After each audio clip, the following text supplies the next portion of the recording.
Buenas noches. Esta- Buenas noches. Vamos a presentar hoy lo que es hirsutismo y virilización. Siguiente, por favor.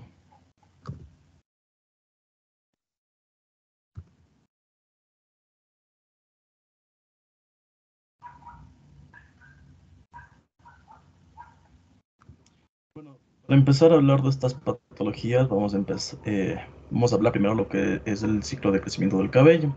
Los seres humanos vamos a nacer aproximadamente con 5 millones de folículos pilosos y se estima que alrededor de 80.000 a 150.000 de estos se van a encontrar en todo el cuero cabelludo.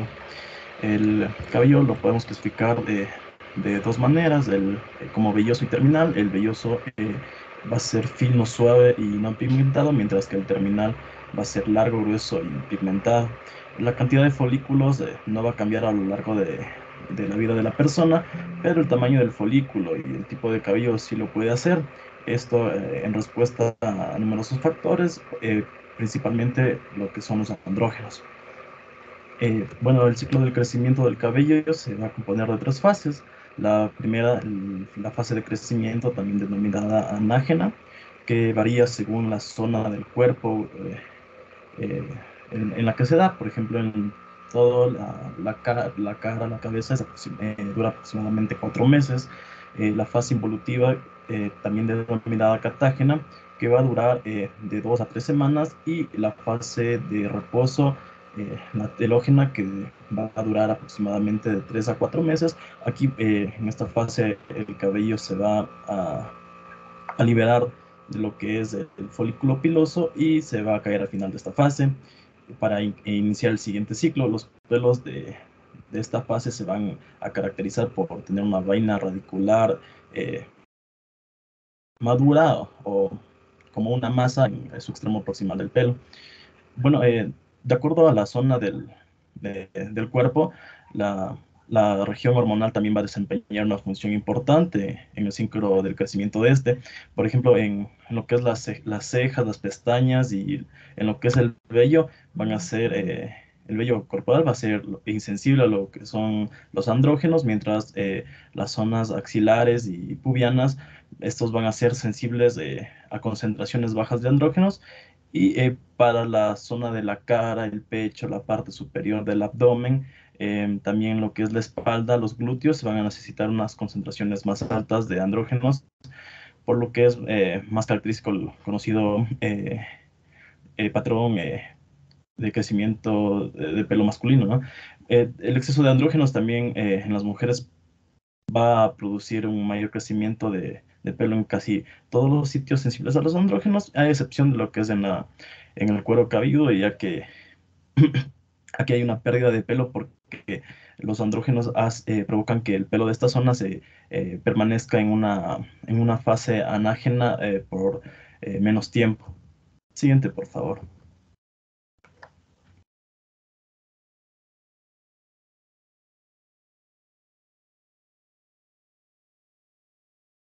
Y hablando del hirsutismo en sí, este se va a definir como un crecimiento excesivo en lo que es un crecimiento excesivo de pelo de patrón masculino, que va a afectar entre el 5 al 10% de las mujeres que se encuentran en una edad reproductiva.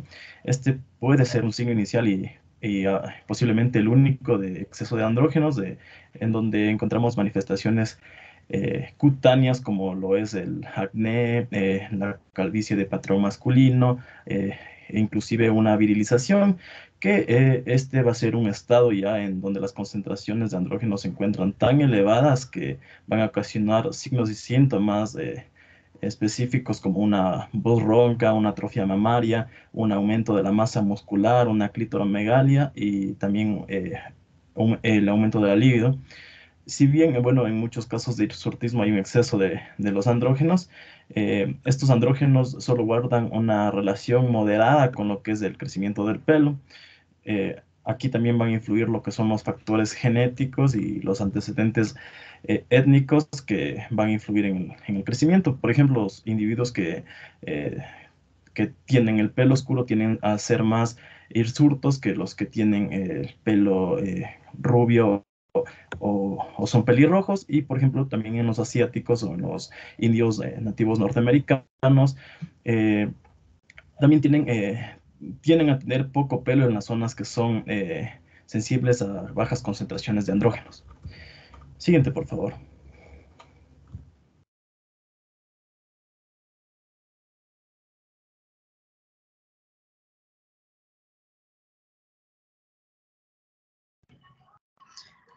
Buenas noches, doctor y compañeros. Ahora voy a hablar acerca un poco de la epidemiología del hirsutismo, comenzando con el dato de que el 10% de las mujeres en Estados Unidos van a presentar hirsutismo, y de ese porcentaje, la mayoría de los casos se debe a que está presente el síndrome de ovario poliquístico.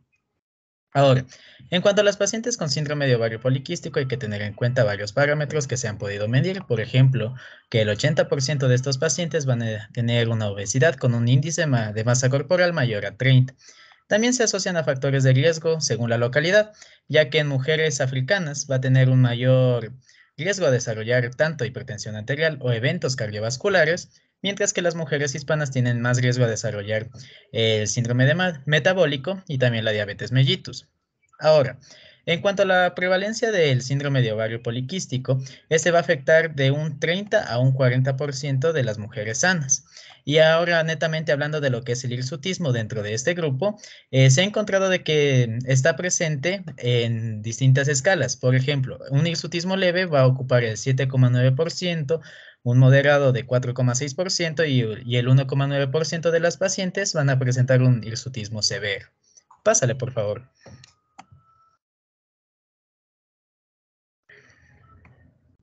Continuando con la epidemiología, vamos a decir que el síndrome de ovario poliquístico no va a ser la única causa del hirsutismo, y esto lo profundizaremos más adelante en la exposición. Y en cuanto tenemos a otras patologías, tenemos a la hiperplasia suprarrenal congénita no clásica, que va a ser la segunda causa de lo que es el hirsutismo.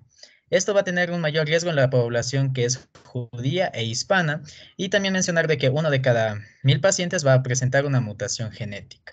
Este va a ser responsable del 1 al 10% de casos de hirsutismo, seguido de la hiperandrogenia idiopática, que va del 4 al 8%, y por último los tumores secretorios de andrógenos, que son responsables del 0,2 al 0,6% de casos de hirsutismo. Pásale, por favor.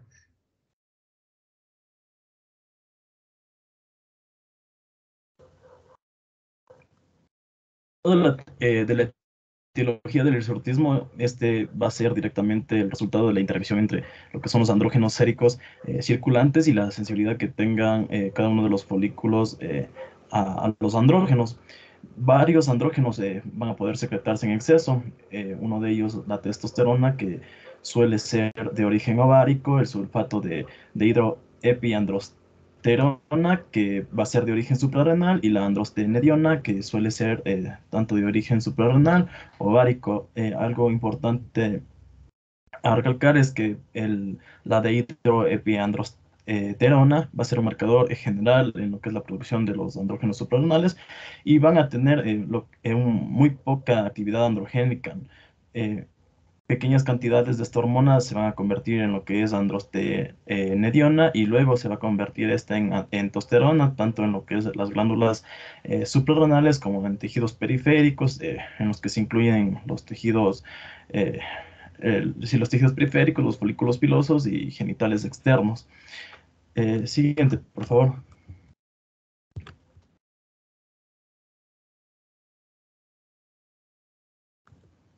Bueno, y para ver la etiología así a grandes rasgos del hirsutismo, lo vamos a dividir en lo que es un hiperandrogenismo gonadal, en lo que se destaca el síndrome de ovario poliquístico, el hiperandrogenismo suprarrenal, que podemos encontrar lo que es la hiperplasia suprarrenal congénita no clásica. También vamos a encontrar desórdenes endocrinos como es el síndrome de Cushing, una hiperprolactinemia, la acromegalia, y también en mujeres que posean ya una virilización o tengan una hiperandrogenemia grave, se van a presentar principalmente lo que son tumores secretores de andrógenos y también hipertricosis ovárica.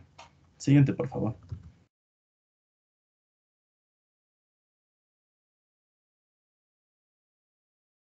el síndrome de ovario poliquístico, como ya se mencionó, va a ser la causa más común de hirsutismo en las mujeres.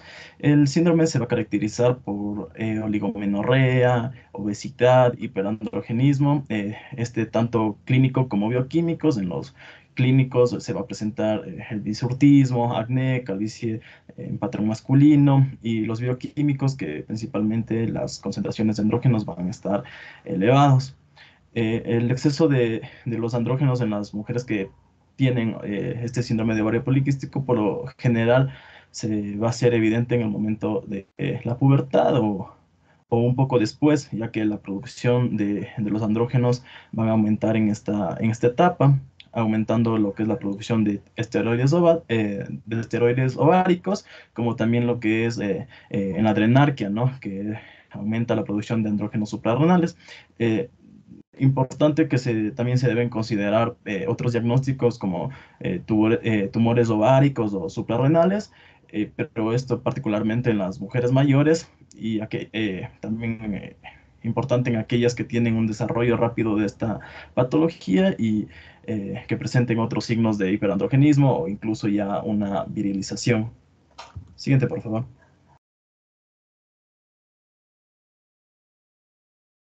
Bueno, para el diagnóstico del síndrome de ovario poliquístico se van a utilizar lo que son los criterios de Rotterdam, ya principalmente cómo se realizó esto en 1990. Se realiza un intento por definir este síndrome de ovario poliquístico por las instituciones de salud norteamericanas, y lo establecieron como un trastorno que se caracterizaba por un hiperandrogenismo, tanto clínico o bioquímico, y que presente un trastorno menstrual. Para el 2003 ya se volvieron nuevamente los criterios diagnósticos, ahora por la Sociedad Europea y Americana de Reproducción, y añadieron una morfología ovárica como criterio diagnóstico. Esta morfología ovárica se va a definir como la existencia de 12 o más folículos de tamaños de 2 a 9 milímetros en uno o varios ovarios. En este consenso de Rotterdam se define que para considerar que una mujer posea el síndrome de ovario poliquístico deben cumplirse dos de tres criterios, lo que es el hiperandrogenismo, tanto, el hiperandrogenismo clínico bioquímico, una oligoanovulación la morfología ovárica poliquística, que casi siempre se lo hace por ultrasonido, y siempre y cuando no haya otras enfermedades como una hiperprolactinemia, también una hiperplasia adrenal, una menorrea que puede ser de origen hipotalámico, un síndrome de Cushing. Y bueno, también estos criterios se los subdividió en cuatro subtipos. El subtipo A es eh, que se presenta con una oligoanulación, en el que también va a presentar un hiperandrogenismo clínico o bioquímico, un eco compatible con el síndrome de ovario poliquístico, un subfenotipo B, en el que va a estar presente una oligoanulación, un hiperandrogenismo clínico o de laboratorio, en el subfenotipo 3 un hiperandrogenismo clínico o bioquímico y un eco compatible con el síndrome, o un fenotipo D, que va a estar presente una oligoovulación y un eco compatible con este síndrome. Siguiente, por favor.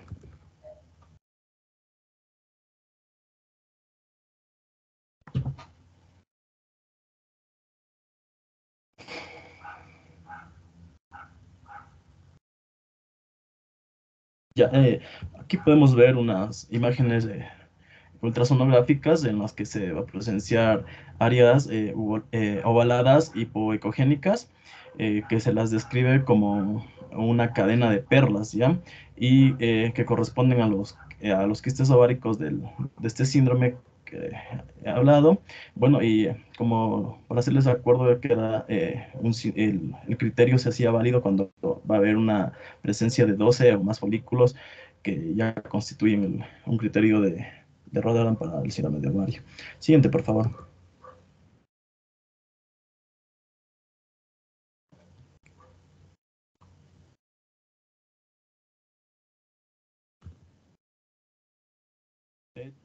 vamos a tener lo que son dentro de la etiología los desórdenes endocrinos, como la enfermedad de Cushing, en donde la hiperactividad suprarrenal debido a un adenoma corticotropo que secreta principalmente lo que es ACTH, va a dar como resultado una secreción excesiva de cortisol, no solo de cortisol, sino también de lo que son andrógenos suprarrenales, lo que generalmente va a producir el hirsutismo, también síndromes de resistencia severa a la insulina, donde las mujeres que tengan estos síndromes y también posean una hiperinsulinemia, van a menudo a tener lo que es hirsutismo. Esta marcada hiperinsulinemia causa lo que es un hiperandrogenismo ovárico, que posiblemente va a actuar a través de los receptores de la ceca para la insulina y también a través de lo que es el factor de crecimiento para la insulina 1. La insulina también va a disminuir lo que son las concentraciones de globulina fijadora de hormonas sexuales, aumentando así lo que es la fracción de testosterona libre. Estos síndromes de resistencia severa a la insulina también incluyen lo que son defectos genéticos en el receptor de la insulina, la producción de anticuerpos contra el receptor de insulina y también varios síndromes como de lipoatrofia y lipodistrofia. Siguiente, por favor.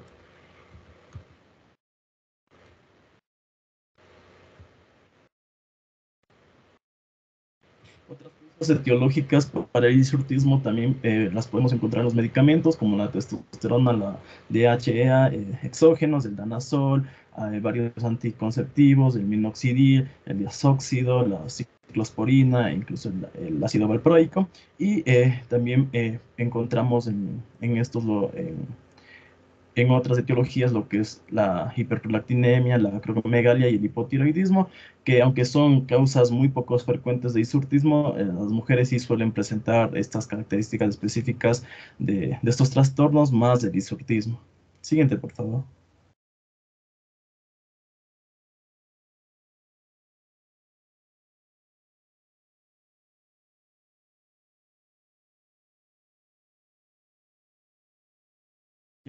Bueno, la producción de andrógenos va a ser clave en la mayoría de formas de hiperplasia suprarrenal. Estos trastornos generalmente se van a reconocer en lo que es la primera infancia, eh, donde, y si no se identifica en esta etapa, también se eh, puede identificar luego en lo que es en estas enfermedades que se las conocen como la hiperplasia suprarrenal congénita no clásica, también llamada de inicio tardío, que principalmente se debe a lo que es una deficiencia de lo que es la 21 hidroxilasa. Estas mujeres que están afectadas principalmente las se presentan en la peripubertad con lo que es hirsutismo y a veces con irregularidades en su menstruación o también con una menorrea primaria, en donde algo característico es que no tienen una deficiencia en lo que es el cortisol. Esta enfermedad casi siempre se debe a lo que es una deficiencia en la 21-hidroxilasa, que va a conducir a lo que es una mayor producción de la 17-hidroxiprogesterona, que va a ser un sustrato de la 21-hidroxilasa y un precursor de los andrógenos, como lo es la androstenediona. Eh, en la hiperplasia suprarrenal no clásica, la producción de cortisol no va a disminuir, esto debido a que va a haber un aumento en la secreción de corticotropina. Siguiente, por favor.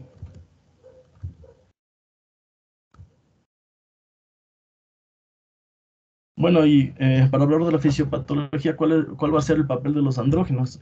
Los andrógenos van a aumentar lo que es el tamaño del folículo, el diámetro de la fibra capilar y el tiempo que los vellos terminales pasan a la fase anágena.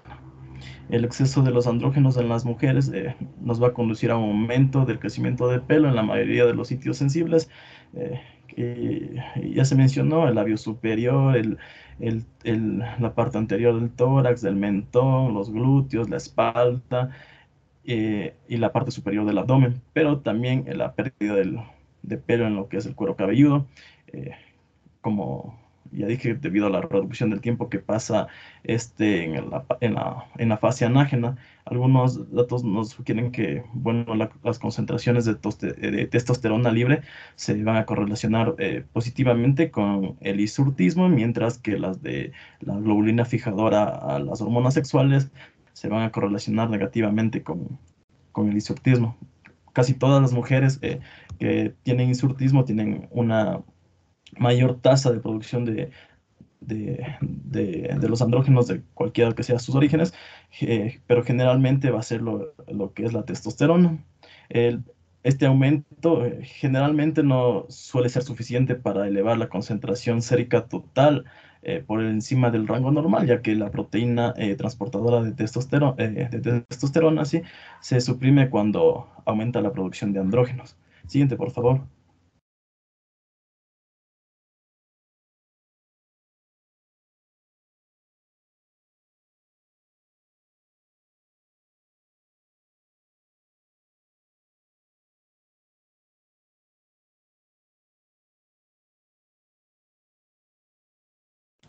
Bueno, y los andrógenos sí van a ser necesarios, como ya vimos, para el desarrollo terminal del cabello y de las glándulas sebáceas, y van a causar principalmente lo que es una diferenciación de las unidades pilosebáceas. En el primer caso, los andrógenos van a transformar lo que es el vello velloso en un cabello terminal, y y en el último caso, en la unidad pilosebácea, a una glándula sebácea.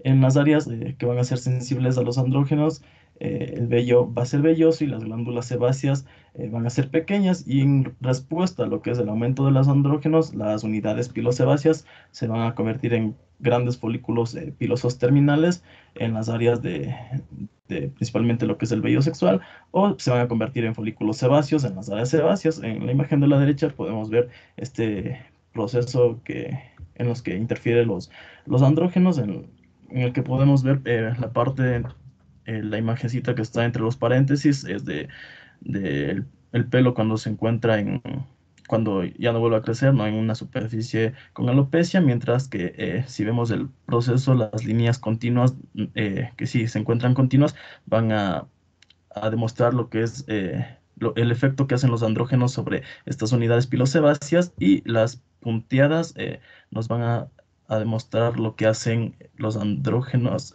no, los antiandrógenos sobre estas unidades pilosebáceas. Siguiente, por favor.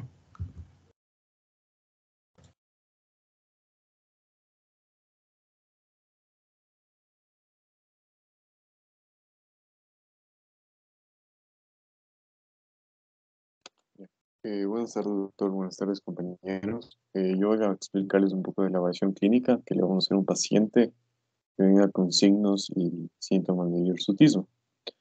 Previo a la valoración de cualquier caso de crecimiento de vellos, nosotros tenemos que diferenciar entre hirsutismo y hipertricosis. La hipertricosis implica el crecimiento del vello corporal, pero este generalmente no suele ser localizado, sino que es de forma general. Y lo más importante es que no se relaciona con áreas en dependencia de zona androgénica, como es el vello, la entrepierna, la zona axilar, zona facial, donde crece la barba.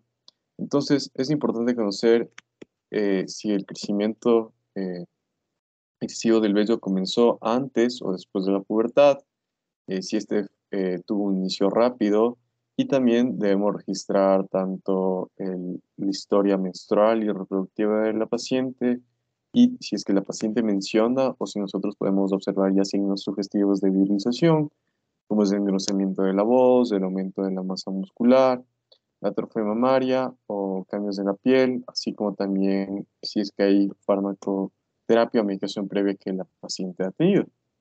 Entonces, la existencia del grado de hirsutismo se puede valorar de acuerdo a la escala de Perryman-Galloway modificada, y esta lo que hace es determinar tanto la distribución como el grado de la severidad del vello corporal en una puntuación de 1 a 4 en áreas andrógeno dependientes. En este caso será el área del bigote o noso labial, el mentón, el tórax, la zona del abdomen, la zona del pubis, la zona de la entrepierna, los muslos, la espalda, la parte superior y también su zona lumbar. En este caso, se considera una puntuación leve cuando la paciente va a puntuar 15 como total, moderada cuando la paciente puntúa entre 15 y 25 y como severo cuando es un puntaje mayor a los 25. También tenemos que tomar en cuenta que esta escala debe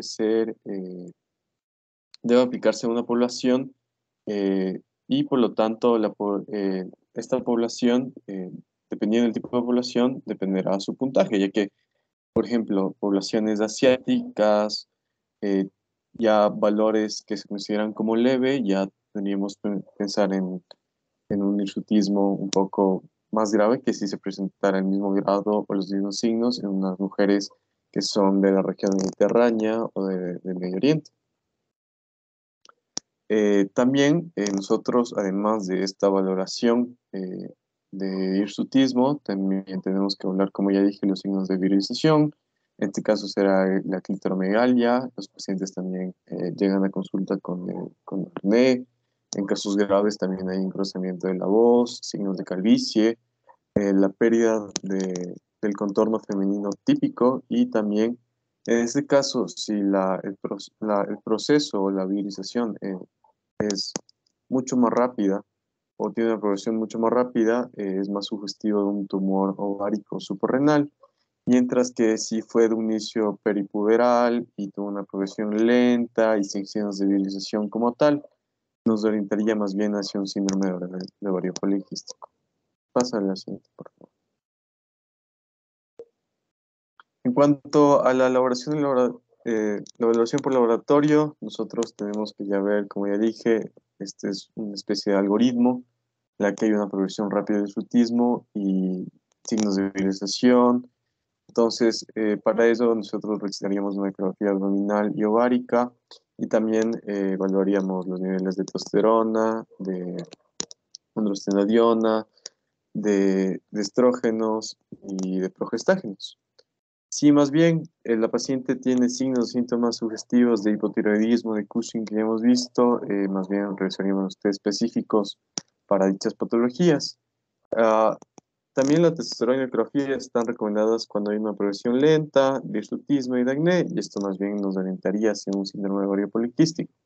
Entonces, si es que los andrógenos son muy altos y la 17 y hidroxiprogesterona también, está normal, perdón, pensaríamos en un tumor ovárico o un tumor suprarrenal. Si los andrógenos están en niveles altos, pero no excesivos, y la progesterona tiene niveles normales, pensaríamos en un síndrome de ovario poliquístico como tal.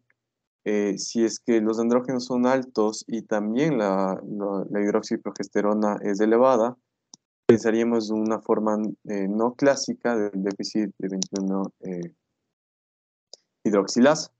Y si es que estos signos son normales, pensaríamos en un hirsutismo idiopático. Entonces, también tenemos que ver en este tipo de pacientes que tienen andrógenos muy altos y hidroxiprogesterona normal, signos de acantosis nigricans o antecedente de bajo peso al nacer, para realizar ya test de tolerancia de glucosa, ya que esto también va a estar alterado en este tipo de patologías. Paso al siguiente. También podemos realizar varias pruebas de diagnóstico diferencial de hirsutismo. Tenemos la SIGNAL-10, que se administra en este caso es una test de estimulación del ACTH y esta se emplea para hablar si hay un déficit enzimático de la 3B hidroxiesteroide deshidrogenasa o la 21 hidroxilasa. En este caso, si los valores de la hidroxiprogesterona son mayores a 1000 nanogramos sobre decilitro, pensaríamos en una hiperplasia suprarrenal, o mayores a 368 nanogramos sobre decilitro en un hiperandrogenismo de origen suprarrenal. También tenemos el acetato de leuprorelina o proxicrin. Y en este caso se ha visto que Los pacientes con síndrome ovario poliquístico en un 60% tienen una relación LH-FSH aumentada, y esta se observa en mujeres de peso corporal normal. Entonces, originalmente se consideró como un marcador de síndrome ovario poliquístico debido a su normalidad, pero puede estar normal. Sin embargo, su normalidad no va a descartar el diagnóstico y no es utilizado en la actualidad como parte de los criterios de síndrome ovario poliquístico, pero es un elemento que nos puede orientar. Y también un test de tolerancia a la glucosa, en este caso para descartar alteración de tolerancia a los carbohidratos, y es recomendada especialmente pacientes que, además de estos signos, tengan obesidad o pacientes muy delgadas con otros factores de riesgo como mayor a 40 años, historial de diabetes gestacional o historia familiar de diabetes mellitus tipo 2. Siguiente, por favor. Y bueno, este es un poco el algoritmo diagnóstico un tanto más eh, extenso, se podría decir, que es una mujer premenopáusica con signos de hirsutismo, pero sin virilización. Vamos a preguntar si es que alguna carga externa, como ya mencionó mi compañero, el uso de ciertos medicamentos o de andrógenos exógenos. Si es que este no fue el caso, si este fuese el caso, se espera que pare con la medicación o el tratamiento que esté tomando y se hará una reevaluación entre los próximos 6 meses. Si es que el hirsutismo se resuelve, no necesita otra evaluación, pero si persiste, tenemos que preguntar a la paciente si es que el ciclo menstrual es regular, y es que si es lo regular, eh, tenemos que preguntar si es que está utilizando anticonceptivos combinados vía oral o vaginal o cualquier forma de uso de este anticonceptivo. Y si no, haremos ya test, como ya lo explicamos, los test de testosterona, los test de 17-hidroxiprogesterona, así como también de prolactina, de TSH para descartar cualquier patología subyacente. Pasa a la siguiente, por favor. Y bueno, y si la paciente nos indica en este caso la toma de anticonceptivos, ya sea de forma oral o de forma transcutánea, en este caso tenemos que evaluar lo que es el tiempo de uso, como también qué tan grave es la severidad del hirsutismo. Si es que este es estable y no es tan severa, tenemos que no está paciente de rogación, sino más bien tratamientos ya de tipo estético. Pero si vemos que esto es severa o ya tiene, vemos que se va agravando conforme pasa el tiempo, en este caso decidimos tanto en la suspensión de este tratamiento como también la evaluación de ya sea una un tumor de origen ovárico o de origen suprarrenal. Y en este caso, por el otro lado, si es que la paciente nos refiere que no toma ningún anticonceptivo, perdón, y más bien es la testosterona que está elevada a más de 150 miligramos nanogramos sobre cilitro, en este caso tenemos que evaluar si es que este es dependiente de si este se debe por un déficit hormonal o enzimático, mejor dicho, o si más bien se debe por otra patología subyacente. Pasa al siguiente, por favor.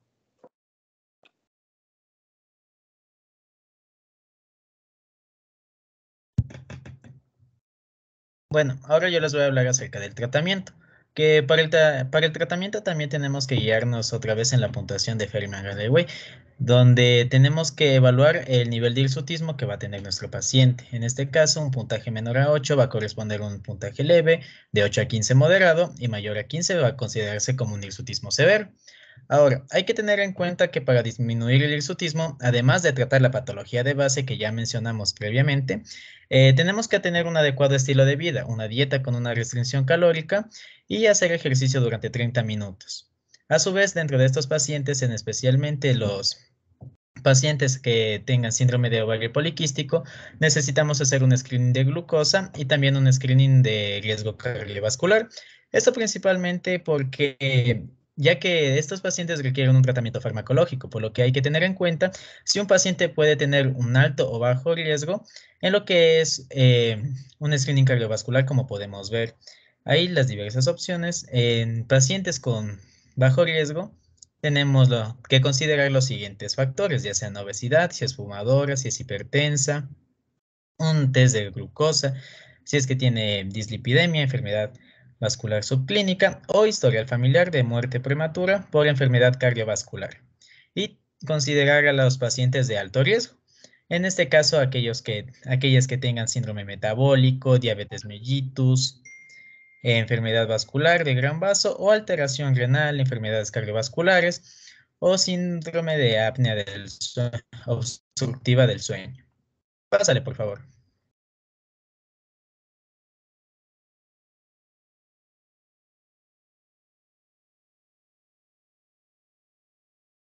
Listo. Por lo general, el hirsutismo se va a manejar mejor con un enfoque de tratamiento tanto farmacológico como no farmacológico. En lo que nosotros podemos resumir el tratamiento no farmacológico, que va a consistir principalmente en la eliminación mecánica del vello, y el tratamiento farmacológico, en el cual se van a incluir tópicos y medicamentos orales que profundizaremos más adelante. En cuanto a los métodos de eliminación mecánica, tenemos una amplia variedad de métodos, como podemos ver en la diapositiva. El afeitado, el blanqueamiento, el enhebrado, la depilación química, cada uno de ellos tiene diferencias en cuanto a la facilidad de manejo, al uso de cosméticos, el costo y también que se requiera un profesional que sepa del procedimiento.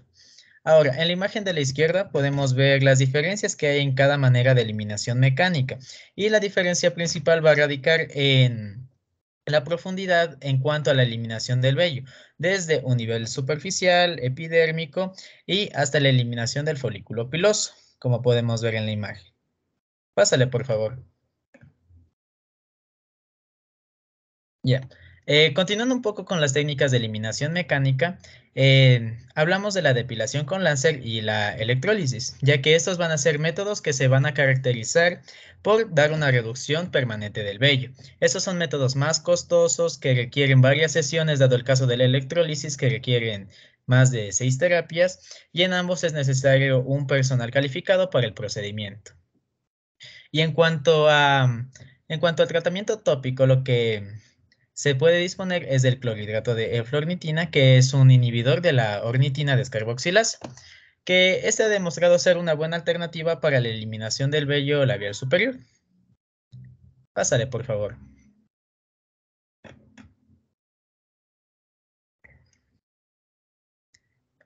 Ahora vamos a hablar acerca del tratamiento oral, y vamos a empezar con el tratamiento de primera línea, que van a ser los anticonceptivos orales.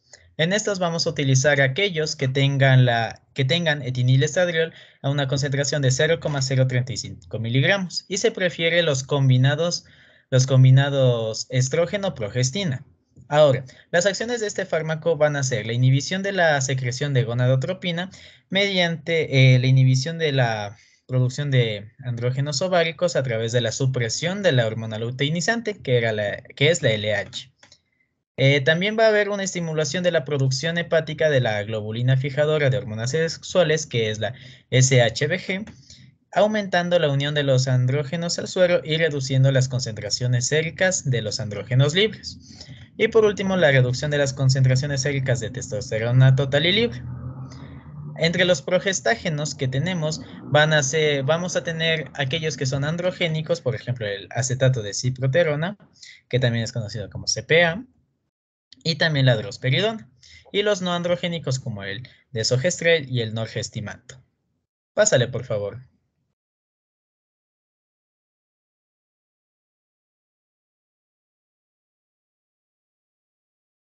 Ya. En cuanto al tratamiento oral con los progestágenos, el acetato de ciproterona, que es conocido como CPA, se da por vía oral desde dosis bajas, desde 2 miligramos, hasta dosis altas de 100 miligramos QD, y la drosperidona por vía oral 3 miligramos QD.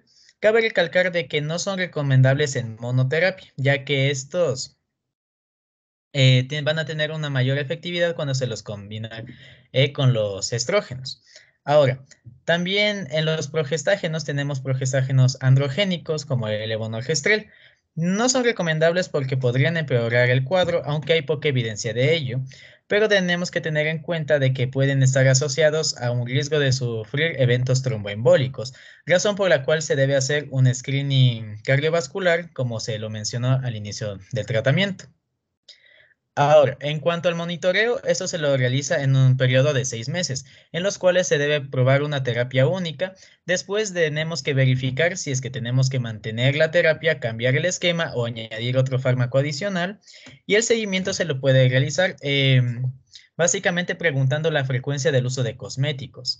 La paciente va a mencionar si es que ha utilizado más o menos productos para la eliminación mecánica, y si es que ha utilizado menos, va a significar que el tratamiento está siendo efectivo. Y siempre se recomienda realizar en los controles la escala de Ferryman-Gallweb. Pásale, por favor. Ya. Continuando con la terapia oral, tenemos a los antiandrogénicos que van a ser útiles en el hirsutismo idiopático y más usados en el como tratamiento complementario. Tenemos a la espironolactona, que esta va a competir contra el receptor de andrógenos en los fibroblastos de la piel, perdón, y la dosis recomendada va a ser de 100 a 200 miligramos QD. Los efectos secundarios más frecuentes van a ser la diuresis transitoria, la fatiga, la cefalea y la sensibilidad mamaria. Y volviendo otra vez al CPA, este es más clasificado como un antiandrogénico que va a competir con la dihidrotestosterona para unirse al receptor de los andrógenos. Ahora, cabe recalcar de que estos fármacos pueden combinarse entre sí, pero la diferencia de la eficacia clínica no va a ser muy significativa. Pásale, por favor. Ya. Tenemos otros tipos de terapias como también la finasterida, que va a ser un inhibidor de la 5-alfa reductasa tipo 2 y se da en dosis de 5 miligramos QD. Recomendable en el caso de hirsutismo idiopático, aunque hay que tener en cuenta de que es un medicamento que es hepatotóxico, teratogénico, hay riesgo en el embarazo, y debido a que no se le ha realizado suficientes estudios, no se tiene una experiencia de uso de este fármaco, por lo que la experiencia va a ser limitada. Y otra alternativa también va a ser la flutamida, que va a ser un antagonista competitivo de la dihidrotestosterona, a unas dosis de 250 a 500 miligramos QD, y sus efectos secundarios consisten en que es hepatotóxico, causa sofocos y la disminución de la libido y diarrea.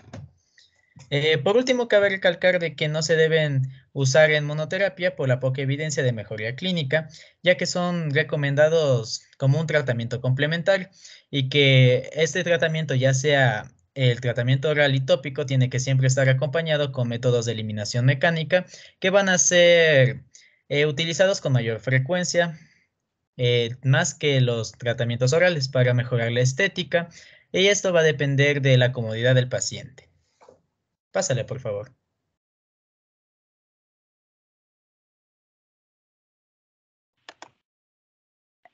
Buenas noches con todos. Esta última sección de nuestra presentación consiste en básicamente profundizar algunos elementos de la virilización. Como mi compañero ya mencionó, este es un estado donde las concentraciones de andrógenos son mucho más altas que tal vez las concentraciones de pacientes que solo presentan con hirsutismo, lo que va a ocasionar que tengan signos y síntomas adicionales, como la voz ronca, la atrofia mamaria, el aumento de la masa muscular, la clitromegalia y pues el aumento de la libido. Entonces, los niveles normales de testosterona en una mujer premenopáusica van a ir de 45 a 60 nanogramos sobre decilitro, y si nosotros observamos una virilización de inicio reciente y de progresión rápida, esta se va a caracterizar por las concentraciones de testosterona sérica mayores a 150 nanogramos sobre decilitro, que como podemos observar, pues son mucho más altas a las concentraciones normales, y también ideas pueden encontrarse elevadas, más de 700 a 800 microgramos por decilitro. Cuando encontremos estas condiciones que se presenten de manera simultánea, es muy probable que la virilización se deba a un tumor secretor de andrógenos o a la hipertecosis ovárica. Y es importante recalcar que estas dos situaciones son más comunes de mujeres posmenopáusicas en comparación con las premenopáusicas. Igual, los niveles de estas hormonas que van a ser medidas pueden cambiar dependiendo de las situaciones, como un poco previamente mencionó mi compañero. Por ejemplo, las mujeres que tienen hipertecosis ovárica van a tener la testosterona sérica alta, pero no tienen la elevación de la DEAS. Mientras que, y los síntomas van a desarrollarse, por ejemplo, más gradualmente, en comparación con las mujeres que tienen un tumor secretor de andrógenos. Pásale a la siguiente diapositiva. Bueno, en esta diapositiva, antes que le cambie, se pueden observar signos claros, ¿no? De la alopecia que tiene un patrón androgénico y también había clitoromegalia. En esta diapositiva igualmente podemos observar el hirsutismo, que era algo que pues ya hemos conversado, pero algo interesante que está en la imagen de la derecha es que la distribución de la grasa corporal de la paciente tiene como un patrón androgénico. Ya no es el patrón femenino que se esperaría ver, y bueno, también podemos ver el crecimiento de vello corporal en la espalda. Pásale a la siguiente diapositiva, por favor.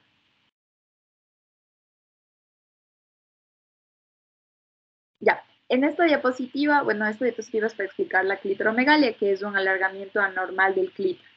Y este puede ser congénito debido a otras causas que no son pertinentes a esta presentación, pero en este caso es un alargamiento adquirido como resultado de una exposición a un exceso de andrógenos en una etapa determinada de la vida. Entonces, tal vez esto será fácil identificarlo en pacientes que tienen condiciones genéticas, pero puede resultar un poco más complicado identificarlo en pacientes, lo puede pasar desapercibido en pacientes en las que la virilización está comenzando.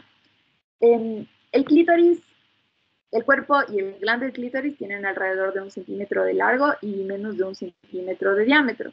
Y si bien pueden aumentar de tamaño con la estimulación táctil, no van a aumentar de tamaño tan considerablemente como en el caso de la virilización. Entonces, bueno, la escala que estamos observando es una escala desarrollada por Prader y nos sirve más para ver la clitoromegalia con fusión o sin fusión de la labia de los labios mayores. Pero esto nos sirve para, de alguna forma, evaluar la clitoromegalia que podría presentarse en una paciente que tiene virilización. El aumento del tamaño del clítoris típicamente se va a determinar basándose en la longitud o en el índice del clítoris, y el índice se calcula multiplicando la longitud por el ancho. Y si, por lo tanto, una longitud mayor a 10 milímetros o un índice mayor a 35 milímetros ya no se va a considerar normal. Pásale a la siguiente diapositiva.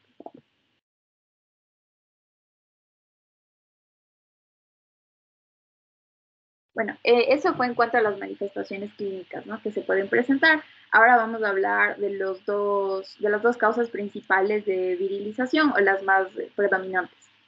Entonces, el hirsutismo y la virilización causados por un tumor secretor de andrógenos usualmente va a ocurrir en una etapa tardía de la vida, va a progresar rápidamente en comparación con otras patologías, por ejemplo, el síndrome del ovario poliquístico. Estos tumores solo forman o constituyen el 5% de todos los tumores ováricos y van a estar compuestos de células particulares, por ejemplo, las células de Sertoli, en cuyo caso los tumores se llamarán androblastomas. También pueden estar conformadas por células de la granulosa o células de la teca, como están señaladas. Entonces, los tres tipos de tumores son capaces de producir andrógenos, a diferencia del tumor de las células de la granulosa, en el que el componente celular es básicamente ovárico y se van a producir estrógenos. Por ejemplo, en los tumores de las células de Sertoli o de Leydig, estos van a tener más bien un origen diferente, no propiamente ovárico, y van a producir andrógenos.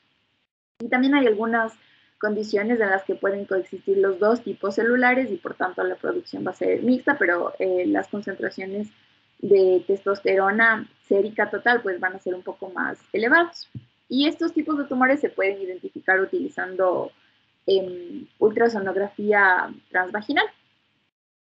Las pacientes que tienen estos tumores usualmente van a tener concentraciones séricas de testosterona mayores a 150 o 200 nanogramos sobre decilitro, los cuales son muy elevados en comparación con los valores normales, y es por eso que van a caracterizarse por no solo hirsutismo, sino por virilización.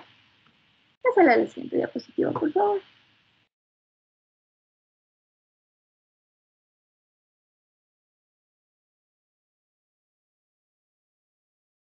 Ya. Los tumores suprarrenales son también causas raras del exceso de andrógenos. Algunos son adenomas suprarrenales que secretan mayormente testosterona, pero la mayoría son carcinomas que son capaces de secretar la DEA, también el sulfato de hidroepiandrosterona y también cortisol. Entonces, algo muy interesante es que si nosotros observamos que la paciente tiene signos de virilización, hirsutismo concomitante con alteraciones del cortisol, por ejemplo, signos y síntomas del síndrome de Cushing, es más probable que este sea el tipo de tumor en comparación con los tumores que hablé anteriormente. Algo que hablar de estos tumores es que algunos de los carcinomas pierden la capacidad de ponerle el grupo sulfato a aldeas, por lo que, perdón, solo la de hidroepiandrosterona, por lo que el valor de, como tal, el sulfato de DEA puede estar normal, pero no se puede excluir que este sea un tumor causante de la virilización. Estos tumores pueden causar este estado hiperandrogénico en mujeres antes de la menopausia. Por ejemplo, estas imágenes que nosotros estamos observando pertenecen, bueno, a un caso de una paciente de 28 años que tenía amenorrea de 3 años y en la imagen de la derecha lo que podemos ver es una masa grande, de grandes dimensiones, como de 10 centímetros de diámetro, que está sobre la glándula adrenal izquierda y tiene bordes bien definidos mediante resonancia magnética. Y en cambio, en la izquierda, o sea, en mi derecha, en su izquierda, una tomografía computarizada que identifica una masa retroperitoneal que igual mide 7 por 6 por 8 centímetros, tiene contornos regulares y tiene como una composición heterogénea y está señalada por la flecha. Pásale a la siguiente diapositiva, por favor. Ya. La otra causa, aparte de los tumores de la virilización, es la hipertecosis ovárica. Este es un desorden ovárico benigno que se caracteriza por el aumento de producción de testosterona por parte de las células de la TEC en el estroma, lo que pues causa esta elevada concentración sérica de testosterona. Estas células de la TEC luteinizadas son activas y producen esteroides, los cuales se generan, y estas células se generan a partir de la diferenciación de células del intersticio del ovario. Entonces, como tal, todavía no está claro si es que este es un desorden súper diferente al síndrome ovario poliquístico o si es parte del espectro de patologías, es parte del espectro del síndrome ovario poliquístico. Pero ambas sí son parte del espectro del hiperandrogenismo. La mujer que tiene virilización por hipertecosis ovárica tiene un hirsutismo que se ha establecido gradualmente y la virilización pues se va a desarrollar en una gran capacidad, por decirlo así. Y este, en cambio, se ve principalmente en las mujeres posmenopáusicas, pero también puede ocurrir en las mujeres premenopáusicas y se va a asociar a muchos de los síntomas clásicos del síndrome de ovario poliquístico, aparte de los de virilización, aparte de la alopecia, la clitoromegalia, habrá el acné y las manifestaciones que ya se han mencionado. Entonces, en la mayoría de los casos de hipertecosis ovárica, otras alteraciones que ya han sido mencionadas, como la resistencia a la insulina y la hiperinsulinemia, van a estar presentes. Estas pacientes pues tienen un riesgo de diabetes mellitus elevado y también de enfermedad cardiovascular.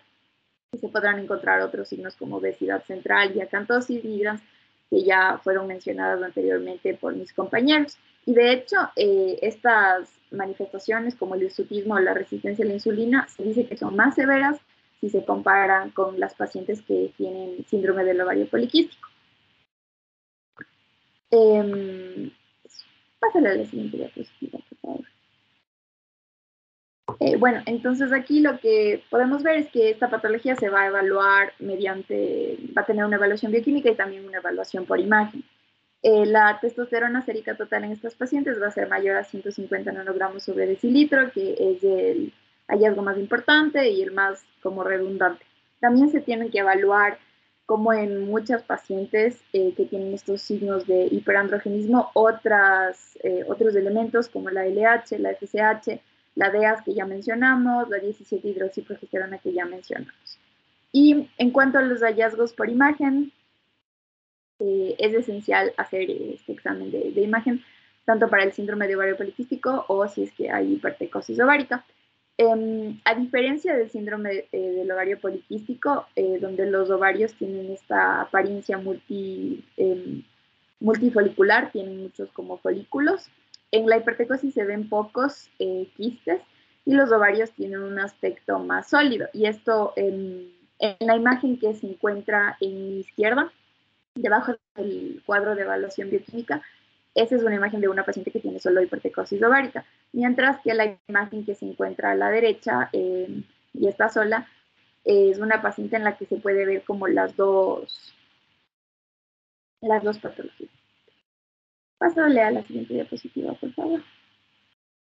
Ya, entonces, bueno, para resumir la aproximación al paciente, es muy importante la anamnesis. Aparte de todos los puntos de hirsutismo que mis compañeros ya cubrieron, es importante la evaluación bioquímica y otros marcadores que no había mencionado anteriormente, como la prolactina. Pásale a la siguiente, por favor. Ya. Este es como un pequeño esquema que resume las alternativas de tratamiento presentes para todas las causas posibles. Entonces, si son tumores, la resección quirúrgica es muchas veces la mejor alternativa. Si los pacientes tienen hipertricosis ovárica, puede considerarse la oforectomía, las técnicas estéticas que ya mencionó mi compañero, la combinación de estrógenos y progesterona para el síndrome del ovario poliquístico y el monitoreo de seguimiento en todas las pacientes. Pásale a la siguiente diapositiva. Bueno, entonces este es un algoritmo que cubre básicamente todo lo que hemos mencionado en esta charla. Si es que el hirsutismo es notorio, si no es notorio, entonces podemos tranquilizar a la paciente y utilizar métodos no farmacológicos como los mecánicos ya mencionados anteriormente. O si la virilización es de evolución rápida, lo que tenemos que hacer es descartar las neoplasias de ovarios suprarrenales que ya mencioné. Y para hacer estas cosas, pues también se necesita la valoración con métodos de laboratorio, con los valores de testosterona y DEAS que ya hemos mencionado. Si es que estos valores se encuentran en aumento, se puede realizar el tratamiento empírico o considerar realizar más pruebas. Por ejemplo, la supresión con dexametasona para descartar las causas suprarrenales, descartar el síndrome de Cushing, la estimulación con ACTH, que también mencionó mi compañero, y para llegar a un diagnóstico final que puede ser idiopático, puede ser síndrome del ovario poliquístico, o puede ser un hiperandrogenismo ovárico funcional, o suprarrenal, de todas las causas que hemos mencionado. Pasaré a la siguiente diapositiva, por favor. Entonces, bueno, en conclusión, la raza y la etnia son factores determinantes de tomar en cuenta en la valoración clínica de una paciente que se presenta con hirsutismo. La virilización es un estado generado por altas concentraciones de andrógenos y se manifiesta como hirsutismo, alopecia con patrón masculino, cambios en la voz, aumento de la masa muscular, distribución de la grasa corporal con patrón masculino, clitoromegalia y aumento de la libido, y puede presentarse debido a tumores secretores de andrógenos, tumores suprarrenales o hipertricosis ovárica. El tratamiento del hirsutismo consiste en medidas de eliminación mecánica acompañado de anticonceptivos orales y antiandrógenos. Eso sería todo por nuestra presentación. Muchas gracias por su atención. Muy bien. ¿Preguntas que tengan al respecto? Mientras tanto, solamente unos puntos a aclarar. Justamente hablaron sus compañeros de la forma no clásica de hiperplasia adrenal congénita como causa de este síndrome de ovario poliquístico de hirsutismo y virilización. O sea, no clásica específicamente, ¿no? Porque la forma clásica ya da un defecto desde el nacimiento de una virilización marcada, que es justamente lo que puede causar incluso confusión en la identidad de género o la identificación sexual al momento de nacer. Entonces, eso ya es una hiperplasia severa. Eso implica una hiperfuncionalidad mayor al 80% prácticamente, ¿no? Cuando hablamos de una hiperplasia forma no clásica, generalmente la disfunción a nivel de la enzima 17 hidroxi es mucho menor. Entonces, es una afección en un 30 o menos por ciento. Entonces, por lo tanto, justamente se manifiesta en etapas tardías, en etapa adulta, es donde yo empiezo a hacer la investigación de ese tipo de problemas. Lo que es el tratamiento del ovario poliquístico mencionaron también es el uso de anticoncepcionales, es el pilar de base del tratamiento, o sea, no la metformina. O sea, puede ser un complemento, como vieron dentro de la fisiopatología por insulinoresistencia u obesidad, pero es el anticoncepcional el que va a dar regularidad a los ciclos, el que va a disminuir los andrógenos por la producción de las globulinas fijadoras o el aumento de producción. Entonces, el pilar de base siempre va a ser el uso del anticoncepcional para este tipo de problemas. Tal vez alguna pregunta que tengan.